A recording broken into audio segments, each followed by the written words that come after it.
just start off showing you a few slides. 5 slides and all, because I want to correct the mistake that I made earlier on. Slight mistake, and I'll just explain that to you. Now, as you know, the talks about Marconi and his method of transmitting messages by radio. That's what Joe's going to be talking about. But this is Guglielmo Marconi. That's William in Italian. He was half Irish. His mother was one of the famous Jameson family, the whiskey people. And they were closely associated with the Royal St. George Yacht Club in Dunleary, or Kingstown as it was then. And young William, or Guglielmo, spent a lot of his younger days sailing. You know, sailing was very much a rich man's sport back then, and the yachts that took part in those huge big regattas, they were absolutely enormous. And they were owned by royalty and people like that, typically the Royal Yacht Britannia, of which they still have the racing Borgie off that and the Royal St. George, and it's treated with much the same veneration out there as the Holy Shroud of Turin. Huge crowds used to assemble to watch the regattas on the piers in Dunleary and around the edge of the bay. There were big events, and there was a huge interest in the results of the regattas in the newspapers, and step by step accounts of them used to appear regularly in the newspaper. So at this stage, Marconi had begun his radio transmission using Morse, of course, and the paper that normally sent a tugboat like this around with the big race of the day when all the huge yachts were competing, they tasked Marconi with setting up his radio on this tug here, the Flying Huntress, and transmitting back to the harbour master's house in Kingstown, which he did very successfully.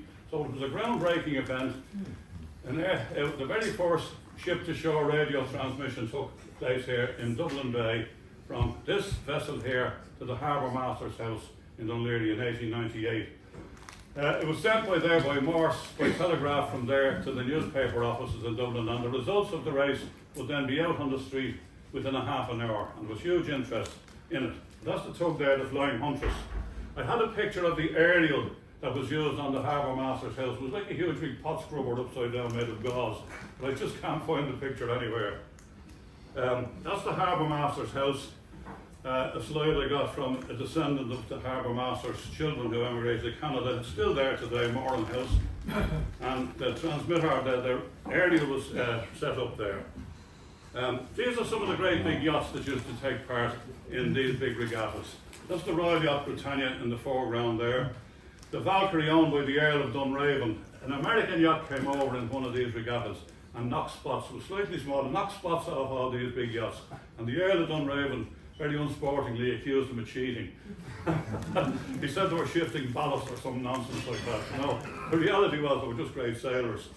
The Satanita by, I think that's the Knight of Glyn, Fitzgerald, and Prince Mehmed Ali Halim on the Colonna. I don't know where he was Prince of. One of those Arabian principalities, I should imagine. Every now? Yeah. And there's another one. This one here was a regular, appeared regularly in the regattas. The Kaiser Wilhelm's yacht.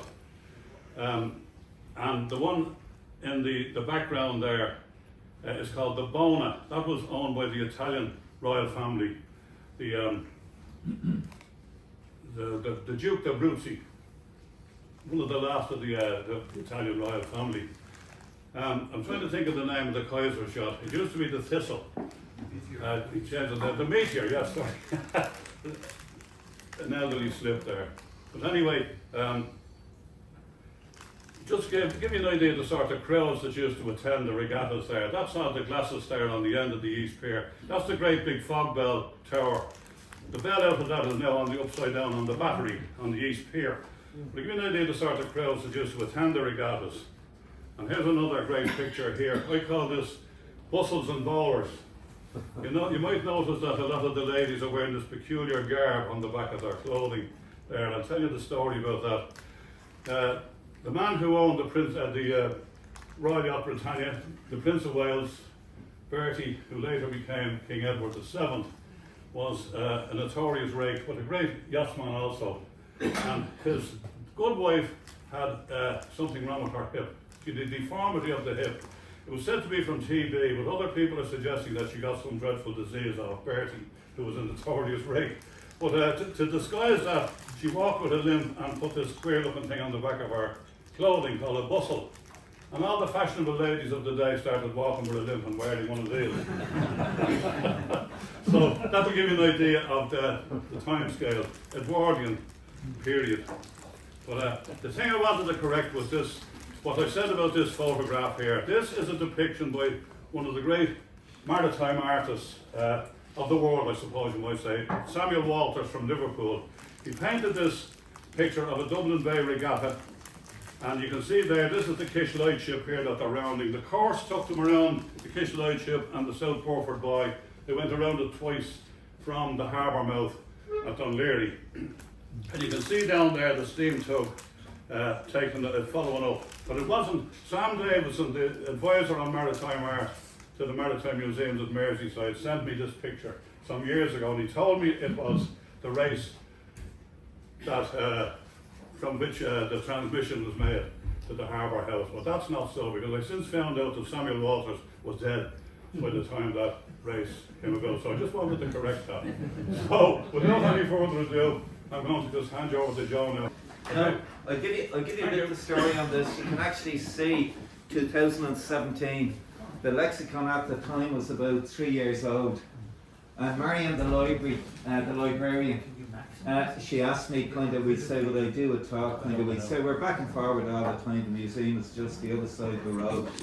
And at the time, there was a journalist called Joe Joyce, and he had written a book about wartime Dublin. And she said, this was their book of the year, and they wanted to feature talks and that around it. And she said to me, I think there's some wireless transmitters in it. And I said, give me a look at the book. So I came back to her in a week and I said, well, she said to me, I said I can certainly give a talk, but they'll be going home after 10 minutes. There was very, very little real material you could get yourself into. And she said, can you do any better than that? And I remember in 1977, I was home from sea at the time, and it was the 50th anniversary of Radio Ireland. And they did a series of documentaries, quite a few of which I recorded. So I went back and I started listening to these, and there was absolutely brilliant material on them. So what I've actually done in this stick, I have incorporated a little bit about Marconi at the start. With Marconi you could be, there's 5 lectures in the man, there's probably more than that. And then I got onto the influence of radio as distinct from telegraphy. The main thing, telegraphy, we say as we know it, is Morse code. You're sending telegrams. Radio is the spoken word. The telegraphy came before the radio. There was about 20 years in it. And so this would be really what I am doing. And if I get the hang of this, I'd be off. It's this one, isn't it? This one there, right. There's himself. He's moved again. I reckon he was born in 1885. I reckon he's about maybe early 20s at this stage. And you can actually see he's a smart dude. You know, he is well dressed, he's well gotten, everything like that.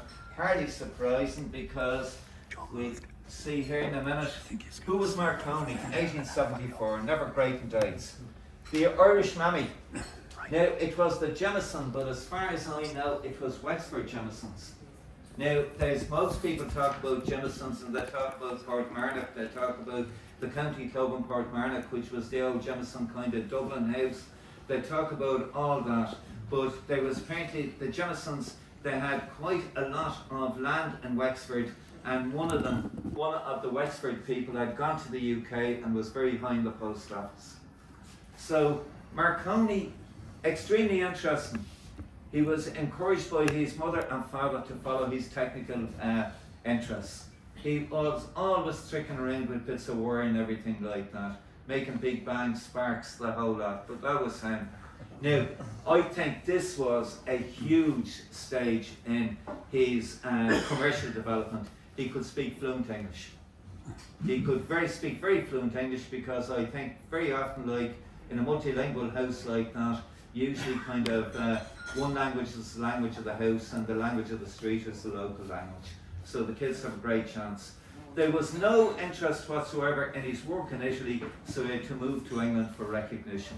And this is really kind of where things started happening. Now, was he totally original? No.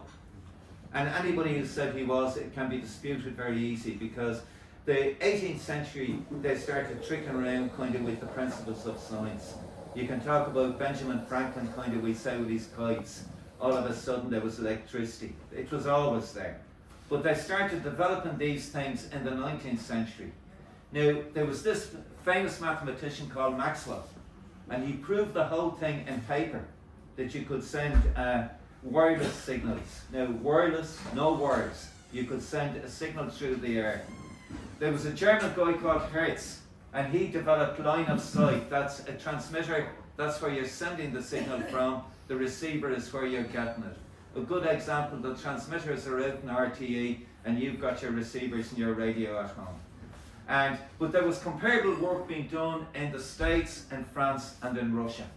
So let's look for the gap in the hedge, which Marconi was always looking for. Why did he succeed? He was a technical genius. Of that, there was no doubt. The ability to speak English and the influence to open the correct doors in England. And this, I think, would be his Jameson. This was the Wexford Jameson, who had a big job in the post office, and he was smart, commercial savvy, what I call this, and this is the whole area of patents and everything like this. You often hear of people that were absolutely brilliant and somebody else made money out of them. That was never Marconi. He was always very, very straight on things. What was there before Marconi? Delays, confusion, and the original message was out of date when received. I have a good slide on the next stick, and it's shown British East India sailing ships in, I think it is possibly Canton, just beside Hong Kong. This would be about 1810, 1820. And if these guys, there was a message sent out from England. By the time it got out there, it was about 7 months later. The situation could totally have changed. So it really meant the people who were on site, they could do what they liked. And really kind of, because there was such a delay. Now, what did come in? The telegraphs. The telegraphs actually always started kind of with the railways.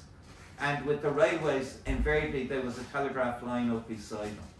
And you see in the old movies, kind of, you see the bloke on the Morse code. That's where it started, Samuel Morse. You know, the shades and everything like that. Then, the underwater cables. This is what we have in the museum, the Great Eastern. And these actually linked the whole world. But there was a message going down a wire. It wasn't wireless, it wasn't going up in the air. So this would have been the way. So let's take it a stage further. Marconi had two strategies. The first was commercial. This bloke was not going to be robbed out of his inventions. Everything was registered and patented. For instance, there in 1897, he developed an improvements in transmitting electrical impulses as signals and their apparatus, registered on the 2nd of July, and there's the patent number. Anybody snitches that kind of will have a day in court. And that's the way kind of how he worked out there. Now, what he also had to do, where he was really clever, he was a glutton for publicity. He would have liked, if there was Hello Magazine, if there was YouTube and everything at the moment, Marconi would never have been off it. And he was always providing stunts that would get his name in the paper. The gear had to work, but it took a few years to get it operational and commercial. And the first port was the post office. The Wexford relative got him into the post office. I remember, Joe, when we had to get our tickets validated by the UK post office, they went to a place in St Martin le Grand, which is in the Strand in London, a massive big building. Hitler didn't get a go at it, it's still there, flat roof, and they put up radio transmitters up there. And they played kind of with signals on it. The post office could see the commercial potential on that. Somebody got on to somebody in the army. And in 1897, this is a year before Dunleary, the previous year. In 1897, the army had trials on Salisbury Plain. Absolutely marvellous kind of, we'd say, flat country. And what he was doing, he was pushing out the signal all the time. Up in St. Martin le Grand, it might have been about 100 yards. We can understand the Morse. Salisbury Plain, it could be 3 miles. And then, if any of you lads kind of would know the Bristol Channel fairly well, once you get Penart down there beside Cardiff, and once this is where the Bristol Channel narrows, going up to the bridge and going subsequently, Bristol is on the other side. But if you want to get across the Somerset, you can see it on a fine day. But there's an island there called Flatholm Island, and it's called Flatholm Island because it is flat. A transmitter in Penart, a transmitter and a receiver in Flatholm Island, and a receiver in Somerset, and they whack the message across. And you can actually see what he's doing all the time. He's extending his range, and not alone that, but he's getting his name in the paper because there would have been a huge amount of interest in all this. Ireland, the following year. What he was doing actually before he came down to Dún Laoghaire, and I think part of the reason he did a lot of time in Ireland, he got free gigs in Portmarnock. He was basically kind of, it wasn't like a travelling roadshow like that. But they were up in Rathlin Island, and what they had done, they had very primitive radio gear put on some of the ships on the Canadian trade and on the American trade going down as far as New York.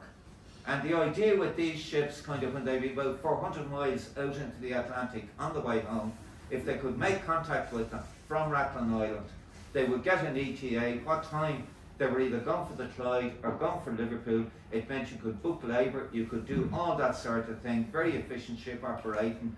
And in effect, I would actually think what happened, it came into Morse code in Rathlin Island, and basically kind of there was possibly another, I don't know, it's some form of telegraphy to get it to the mainland.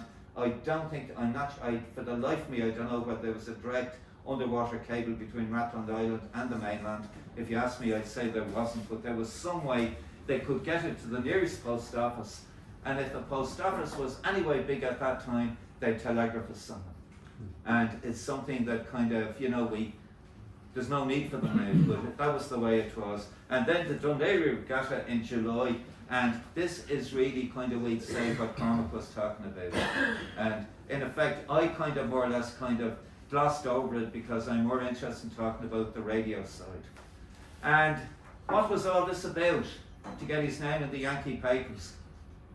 To put the word out, because the big loot was there in the States, and obviously he had to come in on a flurry of publicity and achievement, because basically there were Yankee fellas doing the same thing, So it was fairly tight enough market. And we have this one. Have we gone back or forward? You're going back, Joe. I think I'm going back. This is interesting. I got some stuff on this, and I was rooting around Peter Pearson's book today, and just let me see it. Yeah, this would have been the original pavilions in Dún Laoghaire, borne down to the ground in 1917. And then what they did, they had another pavilions of a lot, not quite modest, borne down in 1941. Am I right in that?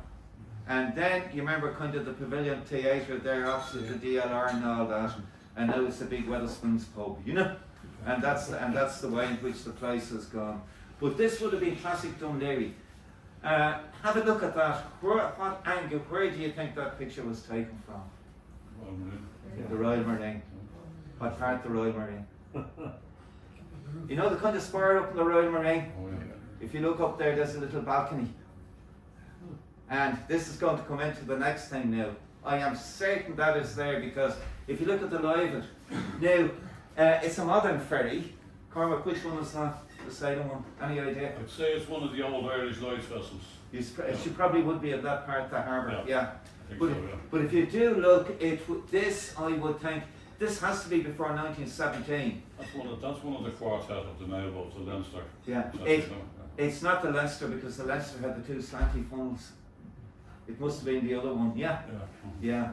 However, there's one for you. But this is all going to become But they were all identical, Joe. The Leinster, the Munster, the Connacht and the... Have a look at the funnels. They're two short funnels and there's a slight rake on them, on the whatchamacallit. At least that's in all the models. And where are we here?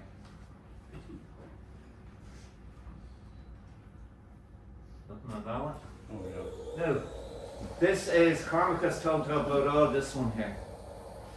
And again, Morse, somebody ran up to the post office, the telegraphist in the papers.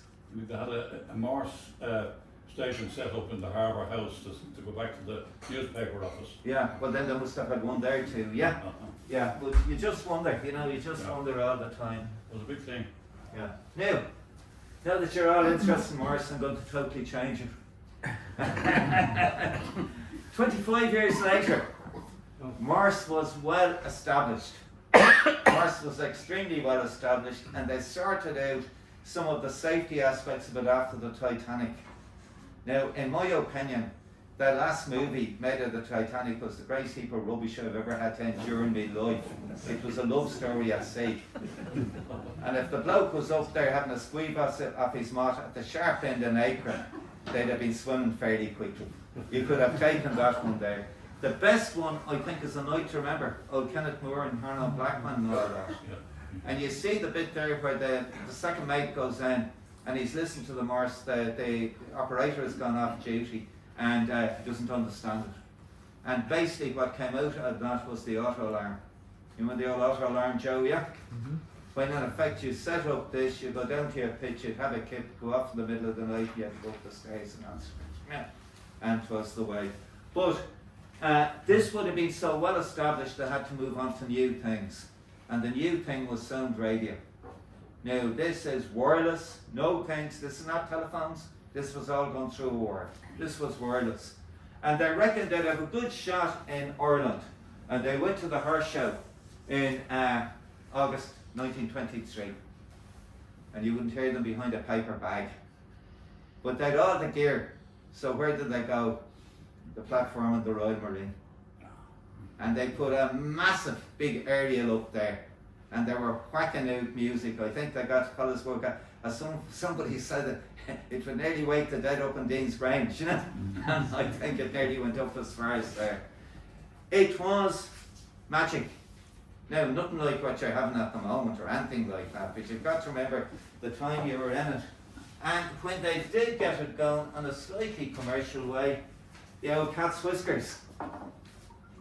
And this would have been the signal, and it all worked out on the principle of a crystal.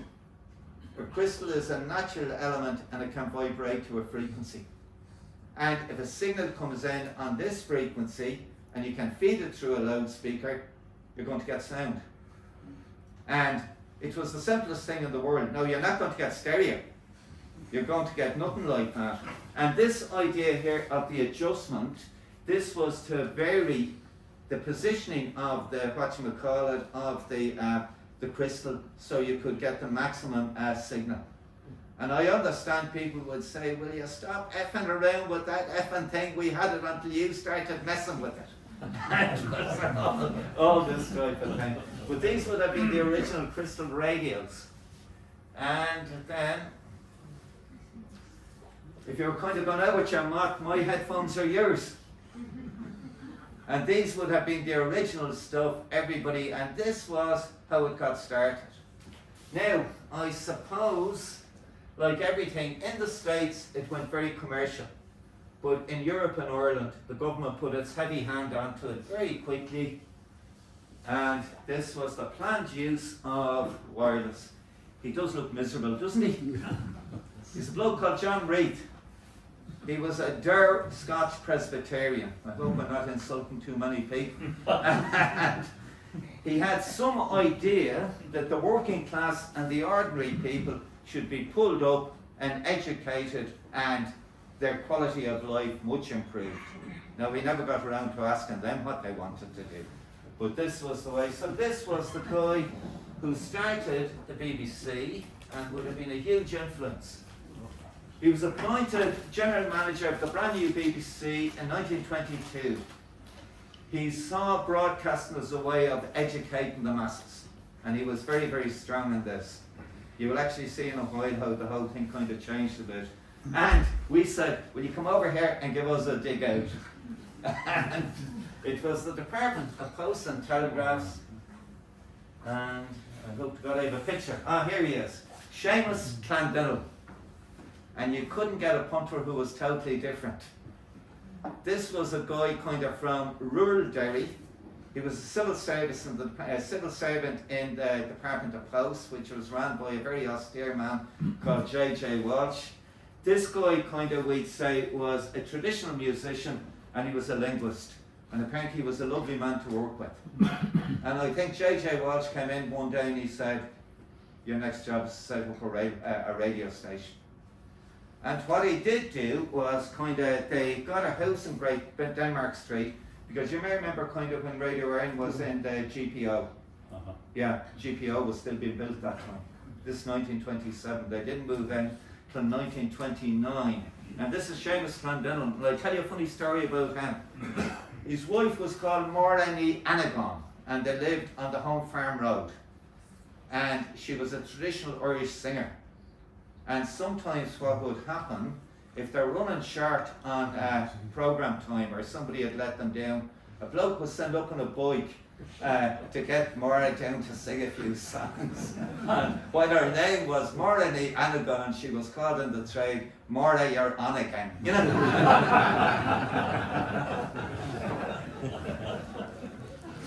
So, they all got gone, and in August, the 12th of August, they kicked off on the tour end, and this is what you got the first day. Finished at 2 o'clock. You remember at the RTE, I'm old enough to remember when to pack up at 10 o'clock in the morning, pack up at 2, and then to keep going in the evening. And then, this is the kids, you had Uri Tiernan, this is for the kids. Then, hang on, you had a poetry recital, you know? And then, hang on, the old string quartet had to go, you know? And this is pure reek now, you know?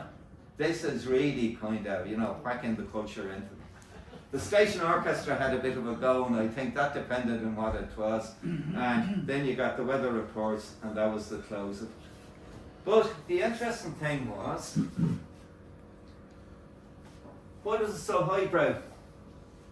Reed, he was the dog in the manger. He influenced everything. And he had his idea what a radio show should be. Politics was part of it. This kind of suited both kind of in England and Ireland, because kind of at least kind of they didn't want head the balls on the thing. Money was part of it too, particularly in Ireland they had no money. The head was, and then there was a certain amount of Puritanism in it too, you know, which kind of, you know, it's just the way they were doing it at the time. But what am I doing here? Not too bad. So it's interesting, there's no news in that first That was it. broadcast. And that might have been the politics. You know, mushroom theory, keep them in the dark, tell them nothing. You know, could very well be. But if you look at the way it went, and Joe, this is interesting, this Joe, see, they've all call signs. And they lost that for a boy. We didn't have it, and my own particular feeling was the fact it kind of smelt of imperialism or something. If the Brits were doing something, we didn't do it. And we had Cork, we had Dublin, and then they would have the big medium station in Athlone. And you might remember before Athlone was bypassed, well, when it was bypassed at the start, the big area farm was there. I think it's been taken down now. And that whacked it out there for ages. But it took off. It really took off. The first night there were 3,000 licenses sold, and they reckon about 6,000 people listening. Hardly surprised. You remember the two microphones, you know, or the two headphones. Well, then it had multiplied by 10 within 3 years. 10 years later, 150,000 licenses. And I suppose so many people like of our age, and particularly my age, and maybe some of the people here, that we probably would have been there just before TV came in on such a big basis. The radio was huge.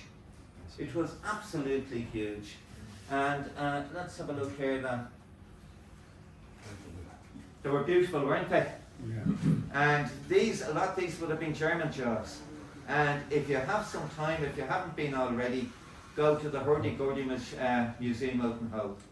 Poor Pat Herbert is dead at the moment, but only for him. He was the bloke who loved radios, never was a radio officer, never anything like that. And he was in the building trade in the UK, and he went around the place. And the amount of radios he has got into a confined space has got to be seen to be believed. But there were beautiful bits of furniture. Also, the German stuff at the end, you were getting brilliant sound out of it. Because, you know, it was the technology as such, they were designed for the sound. Now, notable figures in Irish radio. Who's your man? There you have it, yeah. You get the 50s or 60s and you wander around and everybody, noise abatement, they never heard of it. And kind of, we'd say, Micheál O'Hare be blasting out there kind of everywhere, you know. And this would be the way. And he kept going till about 1996, but I don't think he was in rag order for the last few years. He got a bad stroke that didn't do him any favours. And who's your man? Jimmy O'D. Very early Jimmy O'D. Yeah. You see him actually, they did a lot of old movies. They used to go over to the UK, maybe shoot a movie in 3 days and come back to the Gaiety for another bit, you know? And it was the way they were doing things. And this was the book that Marion asked me to do. It's a cracker of a book. It's a great story. It's about counter-espionage in the Second World War and the special branch had gone around the Boy Scouts, you know? Is it fiction? It's fiction, yeah. Oh, pure fiction, yeah. Your man Joe Joyce, he died there during the summer. He was a reporter on the Times, yeah. I'd have been fairly well known, yeah. He tried his hand in fiction a lot. Now, it all changed in World War II. The use of radio in World War II totally changed. Reith and all his mates, forget about it. The radio had to be dumbed down, it had to be there for information, and it had to be there for enjoyment. And you had it there for information, morale, propaganda, and entertainment. And this would have been uses of radio there, and here's our pal. And he was one guy who could use the radio fairly well, and never ever and was well able to use it. And I have got a few of his stuff here. You whack out the old Christmas messenger. There's CDs on these now where you have it. The inauguration of the new constitution. He also would do the same on Patrick's Day, and 1939. This will be in September, and this is the Ireland we dream of. The comely maidens dancing on the village green and that. Crossroads. I met an old one night, she said, wasn't he a big lawyer? All we were doing was wearing short skirts and foxtrotting, you know? And the famous one, the reply to Churchill. Yeah, that was a biggie. But having said that, whether you like him or lump it, Churchill was no slouch either. He was well able to use the power of radio. And here would have been some of his big ones. The start of the Battle of Britain, blood, sweat and tears. This was the apology when the Royal Navy whacked the French fleet in Morocco, Mirza Kabir, to stop them. It left a bit of a stain there, kind of, we'd say, some of the French were very bitter on that. 1940, Battle of Britain. 1941, Never Give In. I think that one was in Harrow Sea School. 1942, now that where masses were fate, the tide was turning that time. The Yanks had come in and it was only a matter of time. And this was the one given in the States on the Iron Curtain. You know, guys, I forget the name of the place, in the States. And now, if you look at the BBC now, wartime. This was October the 25th, 1940. Cheerful Records, Crewnettes, Billy Hardy's band, using French, using Dutch, orchestra, military band, war songs, using Dutch and French. Bit of the Saint. Wasn't Roger Moore in that in the telly going back years ago? You know, he was on that one, Roger Moore. Then foreign New Zealanders, using German, and totally different from before. And it was the war stopped that. It was the war stopped all the highbrow stuff. For the simple reason, there was a lot of the blokes kind of had gone into the services. There was a lot of women kind of in the factories doing what normally would have been war work and it was a big jollification. Part of it would have been on the old BBC Live Workers' Playground, Workers' Play, and you know, all those things what they had. And even we lightened up a bit. Here's Radio Erin. Concert, The Adventures, Eileen O'Phelan, Master Singers, Micheál MacLeamer was in there, Larshay was in there, and this is the famous one where Joe Linnane, remember Question Time with Joe Linnane? Yeah. And Joe Linnane was jarred out of his sweet mind in Belfast one time, and he was a little bit undiplomatic, and they tried to kind of get the whole thing going.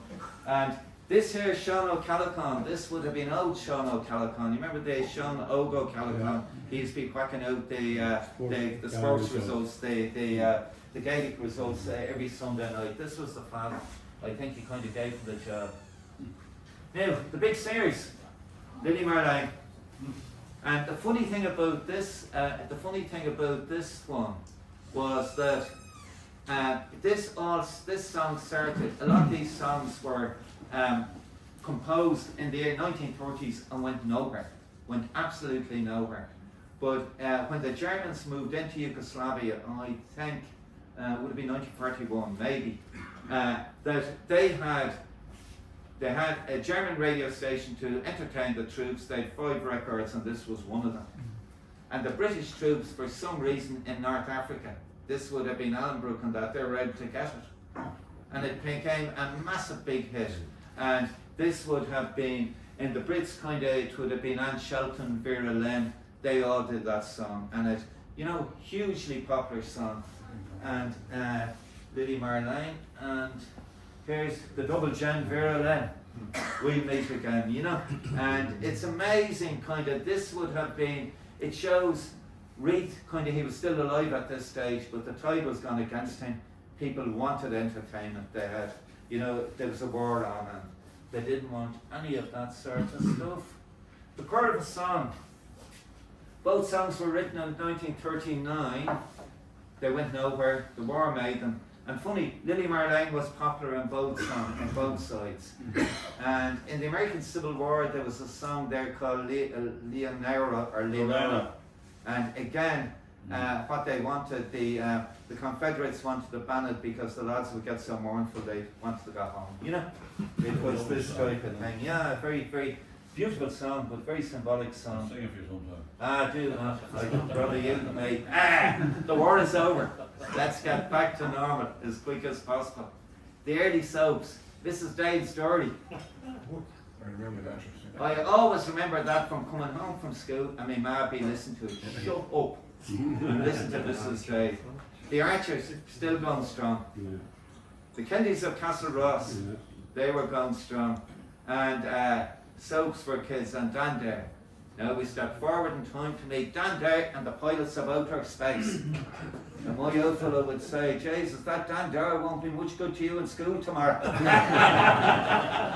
And to me this type of thing. Oh, some crack. The sponsored programs. When they got going in 1926, you could give it an advertising lecture. That's what they call it, an advertising lecture. Geez, the English language has taken some abuse, hasn't it? When you look at the way things are now. The Hospitals Trust Programme, cracking music. You have a Bart Bastable, that was there tonight. The Waltzes Programme, 1:45 on a Saturday. Do you feel like You know, if you feel like singing and all this. Frankie Bourne. They made them up. They're all made up. Couldn't happen. People loved them. January 81 saw the end of sponsors program, which they're all back now in a different way. Like companies kind of sponsor shows and everything like that. They had a go at being kind of Simon Pure, but it just didn't work out. And where are we here? Frank Kelly. I think he was perhaps one. I'm sorry there's no ships on this, guys, but you were told, you know. And Frank Kelly, I think myself, he probably one of the most original comedians. My mate actually he was digging around in France and he came back with a double CD. He found it in a pen shop in France there a few weeks ago, yeah. His dad would have been C.P. Kelly and he was the cartoonist for Dublin O'Penny. So, you know, there was a bit of form there. Yeah. Have you confused the Jamesons of Portmarnock with the Jamesons of Airfield and Merville? and Montrose. I wasn't aware there were Jamesons of Maryville. That's Montrose, that's down the south side. Tell me, Shane. Yeah, they're the William Jamesons that were related to Marconi. The others were the John Jamesons. Okay. Maybe I have, and I stand corrected, but I was given to understand that the guy who got him up on the roof, fairly sharp, on, in the British Post Office and St Martin le Grand, we'd say was of Wexford origin. But I stand corrected. I was only flying through this stuff, you know?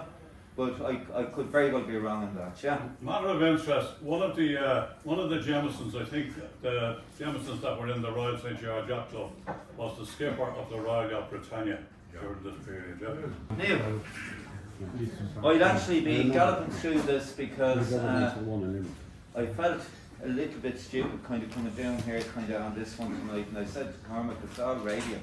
And I'm not being smart, but this one goes down very well in old folks' homes. Thanks. You could be doing the round. You could be doing the rounds on this for a while. Yeah. Oh yeah. Regarding in Dunleary, it was actually the first actual sports broadcast in the world. Yeah, sports, but not the first Morris, because Marconi was what he was a glove. Yeah, but you're right. Sports would be right. My friend. Also in Lauren House, there's a statue, a plaque there,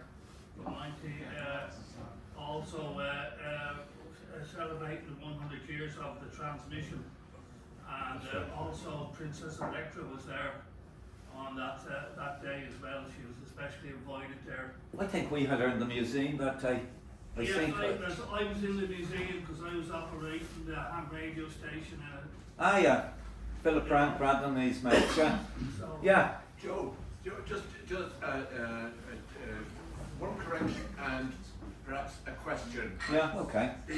When the actual first transmission was not only the first live transmission of a sports event, it was actually the first live transmission, a transmission of any commentary on any event. Okay, yeah. You know, it was not just sports. It was not the Royal St George that everybody thinks. It happened on the Tuesday before the Royal St George for the Royal Alfred, and it was in the papers the next day. Well, okay. So the Royal Alfred had it first, but there was a commentary in the paper when it first happened on the Wednesday, the following day. There was a Professor Fitzgerald who criticised it, saying that it was only spark rather than wireless telegraphy. Now, what did you mean by that? Never Spark. catch on. I have a question. Well, I think my own read on it was the very fact of the matter was you were generating a certain amount of power, which kind of in effect imploded. And if you had it at the transmitter, fair enough. But if you actually, when you did the function on the transmitter and it imploded on the receiver, it really meant it had passed. And it was shown that you could transfer something through a medium. And this was actually what they were doing at the start a lot. And this is why Marconi was refining it all the time, because he had the code there, you had the Morse code from telegraphy. And the idea was you had an already existing system that people could understand, and this was to be able to transmit it without a wire rather than down a cable. And with the sparks, but the fact of the matter is, I suppose, funny the lady here, we were talking about the professor kind of earlier on, and which I thought was very interesting because he's a man that has kind of fallen out totally out of the picture. And it's very, very interesting because it shows that Marconi was an inventor. He was very, very quick. I'd say and I'd say myself, he was always trying to refine this thing until it became commercial. Yeah. I'm not sure how that's answering your question, but it's the best I can do. Yeah. Cormac, do you want So to the distances in the very beginning with the early transmissions were very short, line of sight distances, as from the yacht into the harbour master's house. Yeah. But it just seemed by the time the First War came around, those distances had increased hugely. Was Marconi involved in that sort of leap forward to increase the distances over which you could transmit? You can help me on Particularly this, with the Joe. Navy and stuff like that. First of all, yeah, the power of the transmitters, you were getting more punch out, so you could get it out. They were also actually getting a lot conscious of atmospherics, because one thing kind of in radio, particularly at medium frequency, this is kind of local stuff. If you're working from light into light, you have a better chance of getting gone. If you're working from light into dark, the signal can get lost or attenuated, which means it's losing kind of some of its strength. And they developed the kind of, for all the world, like the tricks of the trade. And I'd be talking about this, and Joe, you can come in on it too, because they took, I know I'll wait till I get on to the next one, but answering your question, the gear was getting better and they were able to use the gear better. He was involved in all of those developments, as well as many other people, I suppose. Yeah, but there was the Germans were at the same thing, because everybody could see it. And but I think this is where Marconi, this is where he came back onto the patent, that Marconi had something that worked, he patented it, and that's how he developed a big company. Because when I was working with them, we were Marconi Marine, and we were actually part of GEC at the time. But they would all have started off as there was Marconi Aerospace, and there was everything like that. And they're probably just a name on a door now. Are they still on the go? Aren't they, Marconi's? Best of my knowledge, no. I wouldn't think so. I wouldn't think so, but you can never say for certain. But the way they were, no, that's all. That's all the way. Yeah. Yeah. When I was a boy in primary school, a long time ago, in the 50s, Yeah. boys used to 1850s? smuggle in crystal sets into the dormitories and hide them under them and transmit Oh yeah. underneath the bedclothes. It was all totally forbidden, Yeah. serious punishment if these things were discovered. Yeah. And these were still going on in the 50s. Oh yeah. Yeah. Which rather amazes me, because radio at that time was fairly well advanced. It was fairly well advanced, but if you do look, it was at that time you could send away and you could get stuff. You could get stamp approvals. You could get how to build up a crystal radio set. And people were doing it. And the fact of the matter was that it would have been, if you were getting kind of, sometimes if it was off frequency, and why they wanted to ban it, it was interfering with the commercial stuff, you know.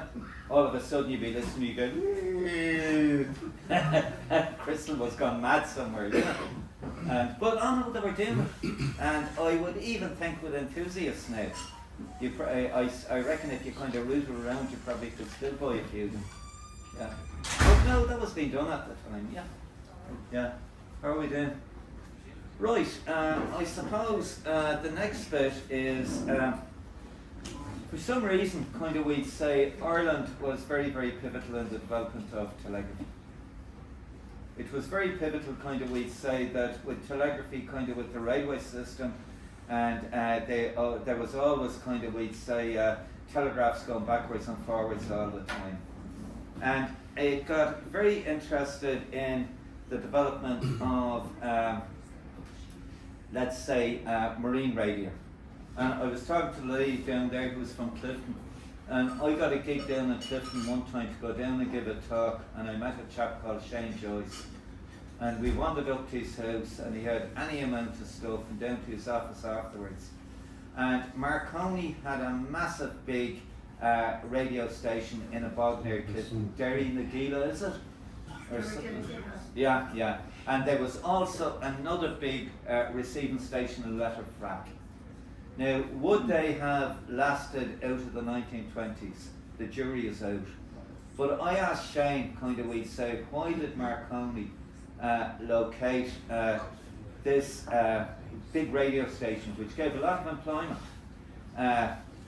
in there? And he said it was dead simple. The gauge of the Galway-Clifton Railway was the same as the mainline gauge.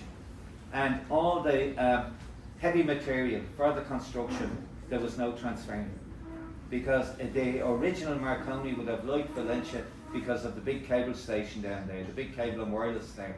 But in effect, once you got to Tralee, you had to go onto a narrow gauge railway, and everything had to be shifted. But in Galway, you avoided that one. And unfortunately, during the Troubles, both of them were burned down. And which was appalling, because these gave work in an area where there wasn't a lot of work, you know. But that was neither here nor there. But getting back onto the word of schools, there was in the 1960s and in the 1950s, there was, one of the big ones was the Atlantic, and this was Fitzy, and he started down in Carsavine. And then they moved up to Leeson Park, and they also moved up to our Russell's Pub in Ranelagh, which would have been a good hole kind of for some of the lads there. But the thing about it was, the boss there was Mrs. Fitzy. Yeah. And Fitzy kind of, we'd say, was a nameable old character, but Mrs. Fitzy was a bitch. She was the one that would nail you, you know. I was in the door there one day, but I was training Kevin Street. But the thing about it, Kevin Street would have started up in Harcourt Street. And then when Kevin Street kind of got the new Kevin Street, which is a hole in the ground now, they're building flats down there at the moment, the radio station, the radio school went up there. But at the time, the blokes in the radio school in Kevin Street used to have to go up to the College of Commerce in Rathmines to learn typing. And they had to learn typing because you could wind up on a passenger ship and you had to do the ship's newspaper. You'd be taking off this stuff and it would work away. But how it did work out, and I'll be showing you some stuff, you probably had a PMG at the start, yeah? Yeah, I actually kind of came a few years later than Joe, and I got an MRCG. I always get mixed up in initials. What really had happened, they had changed the certs to take account of the old thing, of the new technology coming in, which at that stage was transistorized gear and the started digital, you know, not a computer on site. So what happened after a while, the exams as such, when you were doing your PMG or there was a pass paper, 2 or 3 papers on it, 60% pass mark, and if you didn't get that, you couldn't do the practical. And the practical basically kind of, there was about a week in it, and the killer for me all the time kind of was Morse sending, because I cannot sing to save my life and I don't have a sense of rhythm. And you couldn't have it. The best sender in our class was a guy called Terry from Ballinasloe, County Galway. And his ma was a wartime telegraphist and his dad was an Irish fiddler. Yeah, certainly had rhythm there. So what did happen was that you got your ticket, and I remember myself and Dutchy Mar, we went down to 49 Artwell, and that's actually where Marconi had their office. And they grabbed, because there was a big shortage at the time. And he said, he kind of looked at the ticket and he looked at the photograph and he said, you're in. He said, you've got to do 2 things. You won't be able to get away for about 4 or 5 weeks, but you got to go up the dock, you know, and you got to get some sort of a uniform. And I actually went up to a dock, I think it was somewhere in Griffith Avenue, and I went up to your man. He said, this will be $250, and I said, oh Christ, we paid up and looked cheerful. So he kind of had a bit of a poke around and all the rest. And then he said, go over the far corner of the room. And he started Shamrock Rovers, Shelburne, Evergreen United. All he was doing was testing your hearing, you know. I thought your man had lost it, you know. So I basically said, right, go over the other corner. Liverpool, Aston Villa. Oh, dead predictable, you know. So what happened then, they said you got to get a bit of a uniform, and 35 quid to buy a Jolly Jack uniform at the time. So I went into Callahan's, you know, and I was a hippie at the time with massive big flared trousers. And the stupid jerk of a fitter on, he gave me a naval uniform, kind of, we would say, with flared trousers. But I got on that kind of when I joined. I had to get a bloke in Liverpool to kind of take in the trousers.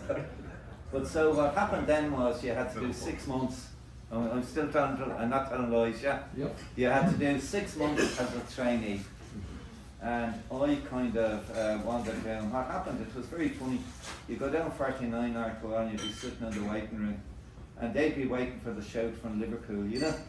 And what would happen is that because Dublin was a subsidiary appointing depot, Liverpool was a big appointing depot.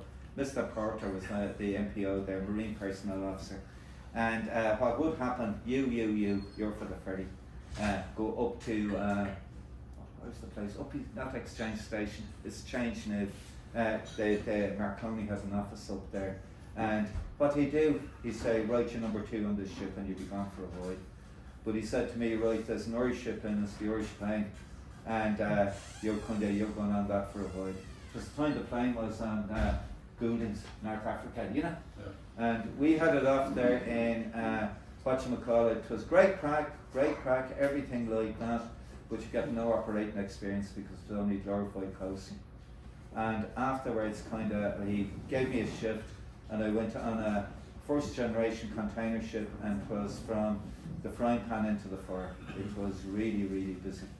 This job was going across the States, sea trains. The last time I saw one of those boxes was up around the Knoll, and I think it was a farmer using it as a chicken shed, you know. But it's well gone at this stage now. But the funny thing about it was, that is what we had. And now, this here is Tully and Chelmsford. Remember their telegraphic address, yeah? And this is the way you get it. Now, some of this stuff you've seen already, so I'll be galloping through it. I've seen all this stuff, so we won't dwell too much. This is the one I was telling you about, the East India Man in China. It's a beautiful picture. And my own particular feeling, it's not Hong Kong, because Hong Kong didn't come in until about 1840, and there was nothing in Hong Kong at the time. There might be somebody here could be an expert on Portuguese architecture. I wouldn't call myself that, but it looks very like Madras. Would you think it's Madras? Yeah. It looks like Fort George in Madras. Would you think so? Yeah. But I suppose one way or another, I wiped this off the internet. But if it's Fort George and Madras, I'd go with that. But this was the point. All these vessels would be out there, and to get out there, they'd go around the Cape. There was no Suez at the time, and they'd also got to dodge the monsoon, because we say it really meant they were trying to make a landfall in India in April, which really meant they could have been leaving the UK the previous September. So really what they had, for the most part, posh trade goods on the way out, silks, tea, everything on the way in. And on the way out, on the way in, and some of the shipping companies had it, they gave the lads, the fellas on the crew, they gave them a divvy box, and you could fill up this yourself with your own use of the cargo, and the whole idea is you weren't coming nicking and broaching the cargo. Yeah, and if you were greedy, pal, well, we won't, but at least you were given a chance. But you can actually see the whole business, and you can see everything is on the side. You can see some of the ships. That's probably a local job there, even though there's a big, but it could very well be a glamorised painting, Cormac, would it? Difficult to say. The flag's already nondescript. Yeah, that's the point I'm making, yeah. So your man might be able to flog them anywhere, yeah? Yeah, right. So, there's the Great Eastern cable line, and this is cables. You remember all the fun and games that were there last year, we said when the Russians playing around it? Yeah. I think all the big wigs and diplomacy were trying to get them, and what got them out of it at the end was Castletown Bear fishermen. And the blokes came in with 2 big baskets of fish and said, that's about all you're going to get by, so you can fuck off now. And the Russians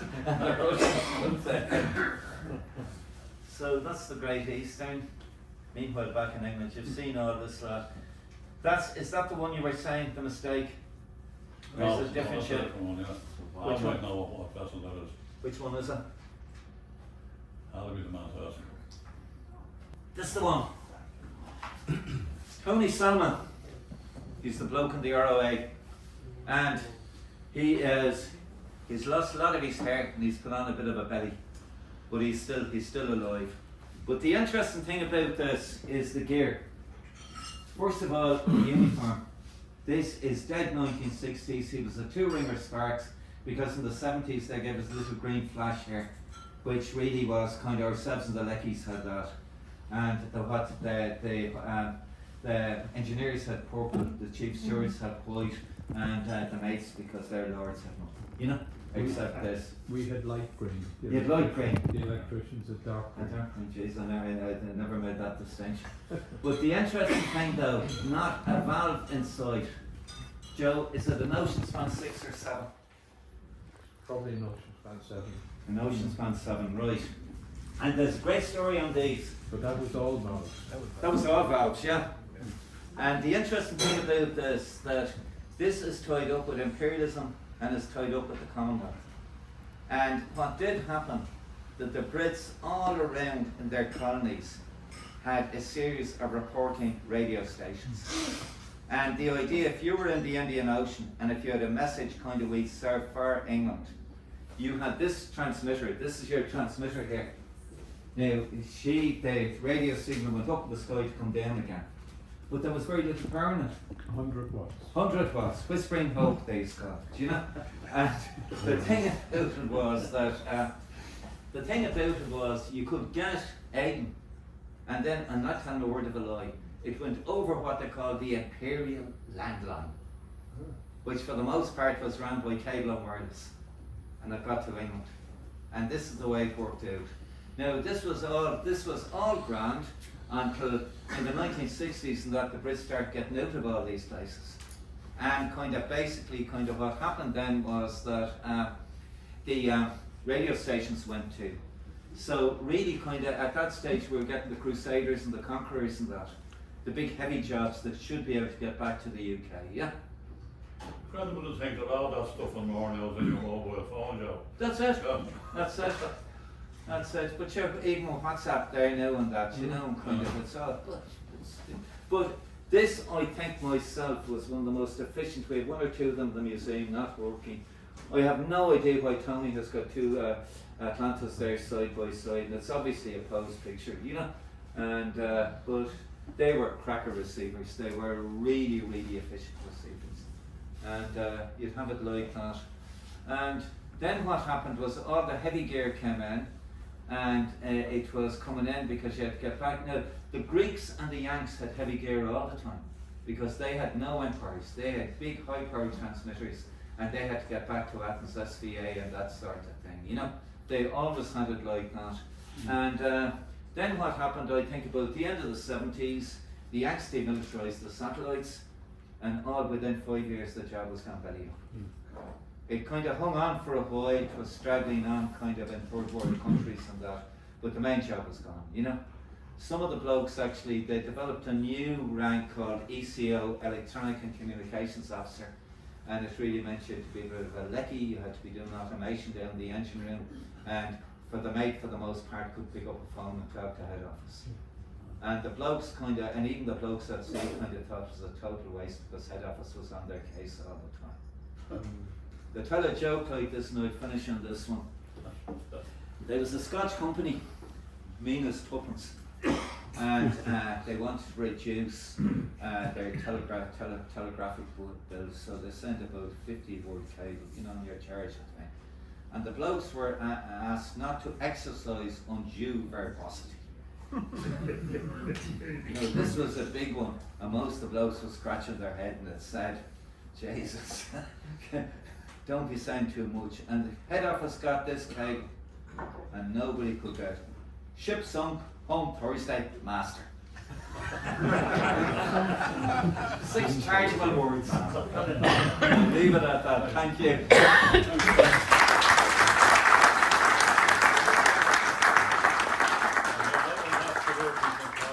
Very, very interesting, informative, and very entertaining also. Thanks very much, Joe. Thanks a million for the kind words. There's a lady down here who's brought in a cracker of a picture. You might identify yourself and tell us a little bit about it. Yeah. For the occasion, I bought the original Marconi tapes from the regatta in Dundee in 1898. So the 2 tapes, they're just up there. It's amazing that they have survived. Would you like to come up and show it to people? Because they're just up here. yeah, if you wouldn't terribly mind, yeah, it's an amazing picture, kind of with a quick look before the yeah.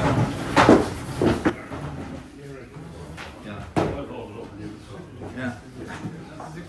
Yeah, these are the two strips, and it actually reads, "Here's a wire from Mr. Marconi," and there's a typo in it. This is probably the first commercial, well, if it's not the first commercial broadcast, it's the first live sports broadcast. Yeah. But it's amazing that the tapes have survived. So that's why I brought them this evening, that some of you would like to see them. You're not going to donate it to the Maritime Museum, No. are you? Thank you very much indeed for coming tonight.